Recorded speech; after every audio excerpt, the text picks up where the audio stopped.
Mother की health की बात ज़रा कर लें, बिकॉज बहुत अच्छी बात है बिल्कुल, क्योंकि देखिए मदर्स हमारे यहाँ जो लड़कियों से स्टार्ट होना चाहिए, जो मैं समझती हूँ हम जो बता रहे होते हैं कि एडोलेसेंट पीरियड में ही लड़कियों की डाइट बहुत इंपॉर्टेंट होती है। अब उसमें हमारे पास इतने मिसकॉन्सेप्शंस हैं, आप यकीन करें कि जी अंडा नहीं खिलाएं लड़कियों को, ठीक है, खजूर नहीं खिलाएं, खजूर, हाँ अगर गर्म है, यू नो न्यूट्रिशन साइंस में गर्म ठंडे की कोई कहानी है ही नहीं, ठीक है। Red meat is very important for a growing child, it could be boy girl जो भी है, लेकिन ख़वातीन लड़कियों में ज़्यादा ज़रूरत इसलिए क्योंकि उनको पीरियड्स हो रहे होते हैं, उनके मेंस्ट्रुएशन साइकिल हो रहा होता है, उनको ज़रूरत होती है, ठीक है। लेकिन इस बात को लोग समझते नहीं हैं।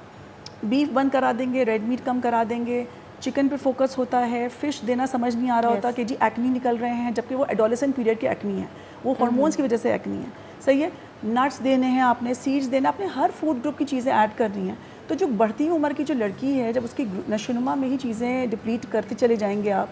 फिर वो जी एक पीरियड ऐसा भी आता है लड़कियों की ज़िंदगी में कि जब उनका वेट ज़्यादा गेन होने लगता है due to pubertal and hormonal issues again, वो एक्सट्रीम डाइट्स पे चली जाती हैं विदाउट कंसल्टिंग एनी एक्सपर्ट, और फिर वो जब शादी होती है and they get into the pregnancy stage, वो ऑलरेडी न्यूट्रिशन में बहुत लैक कर चुकी होती है। ये तो हम बात करें एक नॉर्मल मीडियोकर नॉर्मल फैमिली की, उससे नीचे अगर हम आ जाते हैं जिसको बुनियादी ग़िज़ाई ज़रूरियात अवेलेबल ही नहीं है, वो अलग एक मैटर होता है कि वो अलग, वो लड़की जब बड़ी होती है और फिर वो जो she got married and she had babies, तो फिर मल्टीपल चाइल्ड बर्थ्स हो रही हैं ड्यूरिंग प्रेगनेंसी। आप ये देखें जब आपकी प्रेगनेंसी हो रही है, कितनी ख़वातीन है जो डॉक्टर के पास जाती नहीं है, रजिस्टर ही नहीं करा रही होती शुरू के 3 मंथ्स कितने इंपॉर्टेंट हैं। आपको फॉलिक एसिड, बेसिक चीज़ है, फॉलिक एसिड लेना है जो आपको स्पाइना बाइफिडा से बचाते हैं बेबी के बर्थ डिफेक्ट से, वो कितने लोग इन्हें नहीं कर रहे। डॉक्टर साहब ये तो हमने मेरे ख्याल में शायद 50 मरतबा 200 मरतबा बात की होगी कि जो पहला ट्राइमेस्टर होता है बड़ा इंपॉर्टेंट होता है, दूसरा ट्राइमेस्टर बहुत इंपॉर्टेंट होता है,